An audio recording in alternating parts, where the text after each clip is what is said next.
नमस्कार, capital TV देख रहे हैं आप। मैं हूं आपके साथ पूजा। ब्रेकिंग नाउ में बड़ी खबर बीएमसी चुनाव नतीजों से जुड़ी हुई आपको बता रहे हैं, जहां बीजेपी का परचम लहरा गया है। पूरे महाराष्ट्र में भगवा झंडा लहरा रहा है। 29 नगर निगमों में हुए चुनाव को लेकर वोटों की गिनती तो जारी है, पर इस 29 में से 27 पर बीजेपी ने अपना कब्जा जमा लिया है। एक बहुत बड़ी जीत यह है बीजेपी के लिए। बीजेपी सबसे बड़ी पार्टी बनकर उभरी है और इतिहास में पहला ऐसा होने जा रहा है कि मुंबई में बीजेपी का मेयर बन रहा है। एक बहुत बड़ी जीत देवेंद्र फडणवीस के लिए, बीजेपी के लिए। तो इससे जुड़ी तमाम बड़ी अपडेट आपको बताएंगे। मेरे साथ जुड़े हुए हैं कैपिटल टीवी के editor in chief doctor Manish Kumar और एग्जीक्यूटिव एडिटर राजीव जी। सर, अब बिल्कुल रुझान तो क्लियर हो चुका है और यह भी क्लियर है कि सबसे बड़ी पार्टी बीजेपी बन रही है। क्या अभी लेटेस्ट जानकारी है? 29 में से 27 पर बीजेपी का कब्जा। देखिए, ओवरऑल अगर आप देखें, महाराष्ट्र में इतना बड़ा लीडर अभी तक कोई पैदा ही नहीं हुआ जो देवेंद्र फडणवीस ने अपनी जो वो कद को जिस तरीके से बढ़ाया है। ये छोटी मोटी जीत नहीं है। अभी एक फेज पहले जो चुनाव हुए, 280 में से 220 जगहों पे भारतीय जनता पार्टी जीत गई। आज जो काउंटिंग हो रहा है, टोटल वार्ड्स जैसे 227 है बीएमसी के अंदर, उस तरीके से जो टोटल वार्ड्स हैं उसकी संख्या 2869 है। अभी तक 2000 के आसपास सीटों का रुझान आया है और उसमें 1200 सीटों के आसपास भारतीय जनता पार्टी वो बढ़त हासिल कर चुकी है अकेले। अब आगे सुनिए, उद्धव ठाकरे उस 2869 सीटों में से मात्र 108 सीटों के ऊपर, मतलब जो कुछ भी है वो मुंबई में है, बाकी जगह से वो ढंढन गोपाल खत्म। कांग्रेस पार्टी मात्र 200 सीटों के ऊपर है पूरे महाराष्ट्र के अंदर। तो आप ये देखिए, जो सबसे बड़ा चैलेंजर है वो कोई 200 पे है, कोई 100 पे है, और ये कहाँ है? ये 1100-1200 पे है। तो ये अभी तो पूरा आया भी नहीं है। इसका मतलब ये है कि Devendra Fadnavis cutting across cities, Maharashtra के अंदर मुख्यमंत्री हैं, पार्टी के लीडर हैं, उन्होंने प्रचार प्रसार किया। तो आप ये देखिए कि ट्रिपल इंजन सरकार कैसे उन्होंने स्थापित किया है। और ये काम बड़े बड़े लीडर्स अपने चरम पे, जब अपने राजनीतिक पॉपुलैरिटी के चरम पे भी होते हैं, तब भी इस तरह की जीत आप नहीं दिला सकते। क्योंकि आप देखिए कि टोटल जो 29 में से 27 शहरों के ऊपर बीजेपी का कब्जा दिला करके आप कितनी बड़ी जीत है, इसका आप अंदाजा लगा सकते हैं। का अंदाजा इसी से लगाया जा सकता है कि 2869 में से 1200 पर सिर्फ और सिर्फ अकेले बीजेपी, वो भी अपने दम पर। कितनी बड़ी विक्ट्री ये मानी जाए? देखिए, ये संख्या तो और बढ़ना है क्योंकि अभी 800 के रुझान आने बाकी है। लेकिन इस बीच जो 27 नगर निगमों में भारतीय जनता पार्टी का कब्जा हो रहा है, वो संख्या भी बढ़ सकता है। जो स्थितियां अभी है, क्योंकि पहले देवेंद्र फडणवीस ने कहा था, दावेदारी उनकी थी कि 26 से ज्यादा नगर पालिकाओं पर हमारी जीत होगी। और इसके बाद जो अभी नॉमिनेशन शुरू हुआ था, उसके बाद नॉमिनेशन के बाद नाम वापसी के समय ही 60 से 70 सीटों पर भारतीय जनता पार्टी की जीत हो गई थी, शिवसेना की जीत हो गई थी, जो शिंदे ग्रुप का है। अब ऐसे में इन लोगों ने सवाल उठाना शुरू किया था कि हमारे लोग चले जा रहे हैं। जैसे अंबर में हुआ, वहां पर तो AIMIM, कांग्रेस, इन पार्टियों के वार्ड ने वहां का जिला परिषद अध्यक्ष, पंचायत प्रमुख बनाया भारतीय जनता पार्टी का। तो अभी खेल शुरू हुआ है आंकड़ों का।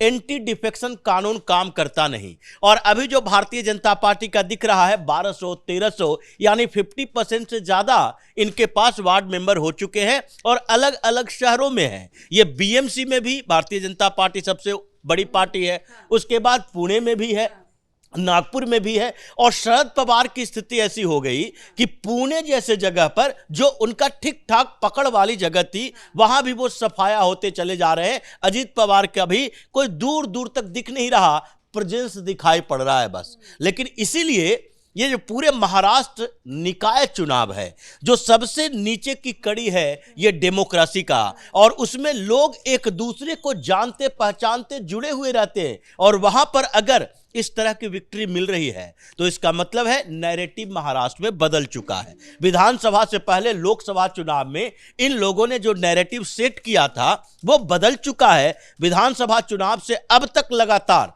जहां भी कुछ उपचुनाव हुए, उसके बाद नगर निगम के चुनाव हुए, कुछ जगहों पर पहले भी नगर निगम के चुनाव हुए हैं, और लोगों ने यह मान कर रखा है कि भारतीय जनता पार्टी और देवेंद्र फडणवीस के नेतृत्व में, यानी भारतीय जनता पार्टी पहले जो मुद्दे लेकर चलती थी, देवेंद्र फडणवीस उसमें थोड़ा इजाफा किए और कोर हिंदुत्व के मुद्दे को लेकर आए, जिसके कारण वहां के लोगों को लगने लगा कि ये उद्धव ठाकरे भ्रमित करने वाले, कांग्रेस एनसीपी भ्रमित करने वाली, और हम ही लोगों के बीच से ये कुरेद कर ले जाती है सीटें, और उसके बाद मुस्लिम अपीजमेंट की पॉलिटिक्स करती है। तो इसलिए अगर महाराष्ट्र के अंदर मुसलमानों पर अंकुश लगाना है, वोट जिहाद को रोकना है, तो फडणवीस को लीडर बनाना पड़ेगा, और ऐसा लीडर बनाना पड़ेगा जिसके पीछे बैठे हुए लोग अगर चाहे भी तो चैलेंज ना कर सके, चाहे भी तो उनकी कुर्सी खिसका ना सके। और इसीलिए लोगों ने इतना बड़ा समर्थन दिया है कि अब भारतीय जनता पार्टी धीरे धीरे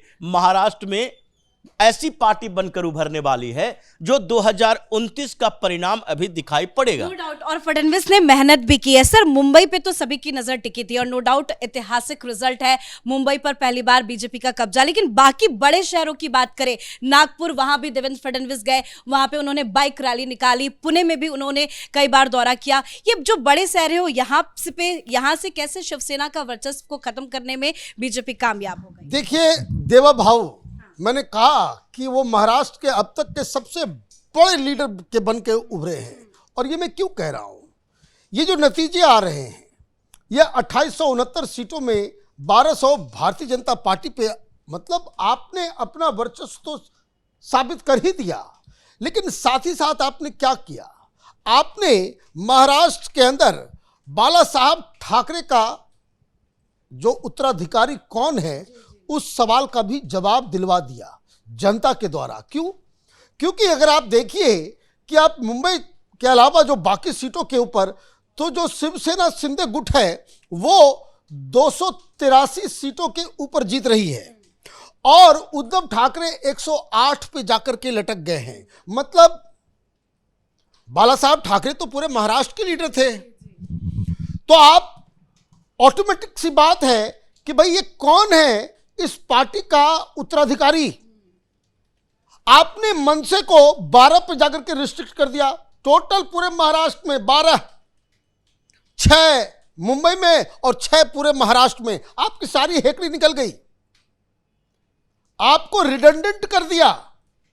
साथ ही साथ जो सबसे बड़ा कंपटीशन, जो सबसे बड़े चाणक्य माने जाने वाले शरद पवार पूरे महाराष्ट्र के अंदर अभी जो गिनती चल रही है, पूरे महाराष्ट्र में वो 2869 में मात्र 24 सीट के ऊपर जीत रहे हैं। मतलब आपने धाराशायी कर दिया। अब छोड़ दीजिए बीएमसी, पॉलिटिकल मैसेज क्या गया? पॉलिटिकल मैसेज यह हुआ कि जमीन से आपने शरद पवार को भी उखाड़ के फेंक दिया, आपने उद्धव ठाकरे को भी उखाड़ के फेंक दिया, और जो आपके साथ आया उसको आपने स्थापित कर दिया। और इसलिए आज 100 से ज़्यादा सीटों के ऊपर, 115 सीटों के ऊपर, अभी तो 1800 के आसपास बाकी है, लेकिन जो फिलहाल है उसमें अजीत पवार आगे चल रहे हैं। मतलब जो कोई भी, he has become the magnet of Maharashtra politics, कि जो इनके साथ होगा वो फूले फलेगा, जो इनका विरोध करेगा वो धराशायी हो जाएगा। नैरेटिव था हिंदुत्व, तो क्या ये जीत मानी जाए, हिंदुत्व की बड़ी जीत है? बिल्कुल जीत है, और यही जीत को लेकर तो देवेंद्र फडणवीस आगे बढ़ रहे हैं। महाराष्ट्र की राजनीति में देखिए, सेक्टर वाइज बटा हुआ है, और वहां से ये क्षेत्रीय छत्र पैदा किया करते थे, चाहे कांग्रेस हो या भारतीय जनता पार्टी हो। मराठवाड़ा रीजन का कोई और लीडर होगा, चेहरा कोई और होगा, जैसे इन लोगों ने भी, कांग्रेस ने भी किया कि मराठवाड़ा रीजन में आप 2-3 चेहरा को सामने ले आए, अशोक चौहान हो, पृथ्वीराज चौहान हो, उससे पहले विलासराव देशमुख हो, और इन लोगों के साथ राजनीति शुरू की। मुंबई का एक अलग अध्यक्ष होता था और अभी भी होता है सारी पार्टियों का। उसके बाद आप पुणे, नासिक, बारामती, शुगर बेल्ट का कोई और लीडर होगा जिसमें शरद पवार की बड़ी भूमिका रही है अपनी पार्टी को स्थापित करने में। लेकिन अभी जो स्थिति चली है भारतीय जनता पार्टी का, वो दिख नहीं रहा कि महाराष्ट्र के अंदर देवेंद्र फडणवीस जिस तरीके से आगे बढ़े, पूरे महाराष्ट्र के लीडर के तौर पर पहचाने जाते हैं। और भारतीय जनता पार्टी ने भी बड़ी जिम्मेदारी दी है। मुंबई में भी बीएमसी के चुनाव में देवेंद्र फडणवीस दिख रहे हैं, नासिक पुणे में देवेंद्र फडणवीस दिख रहे हैं, लातूर नांदेड़ में देवेंद्र फडणवीस दिख रहे हैं, या फिर संभाजीनगर जहां ये उद्धव ठाकरे औरंगजेब करके कुछ अपनी उपस्थिति दर्ज करवा रहे थे, वहां भी देवेंद्र फडणवीस दिख रहे हैं। तो अभी जो मैसेज जा रहा है कि एक महाराष्ट्र का ऐसा लीडर तैयार हुआ है जो भारतीय जनता पार्टी को अलग अलग वर्गों में, ये मराठी कार्ड ये लोग खेल रहे थे, मनोज जरांगे को भी अपने साथ लाने की पूरी कोशिश उद्धव ठाकरे, राज ठाकरे ने की, अपने बगल में जगह भी दी।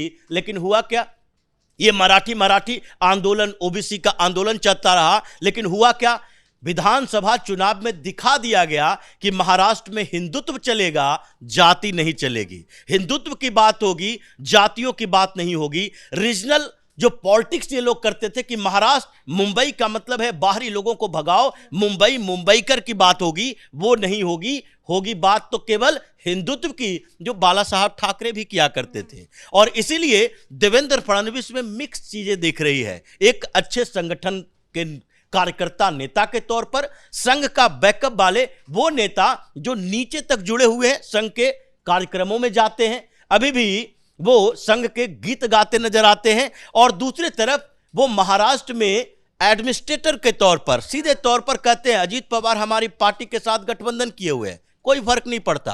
अगर उनकी कंपनी के खिलाफ, अभी पुणे में उनकी कंपनी के खिलाफ जांच करनी है तो जांच करेंगे, अगर उन्हें नाराज होना है नाराज होकर चले जाएं। इसीलिए जो एक हार्डकोर लीडर के तौर पर देवेंद्र फडणवीस उभरे हैं, आगे भारतीय जनता पार्टी के लिए महाराष्ट्र की राजनीति में बेहतर परफॉर्मेंस की उम्मीद बढ़ गई है। चीज नहीं देखने को तो मिली थी, ठाकरे ब्रदर्स तो फेल हो गए, पुणे में पवार फैमिली भी साथ आई, उसका भी इम्पैक्ट नहीं हुआ। देखिए, इन दोनों की स्थिति कमजोर हो गई है भारतीय जनता पार्टी के सामने। अगर ये दोनों मर्जर कर लेते हैं, उसके साथ आगे गठबंधन में भाजपा के साथ ही रहते हैं, तो सम्मान बचा पाएंगे, सीटें बचा पाएंगे। नहीं तो सुप्रिया सुले तो खत्म है। अजीत पवार ने सोच लिया है कि हमको किस दिशा में जाना है, इसलिए उनका सर्वाइवल अभी थोड़ा चल रहा है। धन्यवाद सर आप दोनों का। तो हर वार्ड से जीत की जो खबर है वो बीजेपी के लिए है।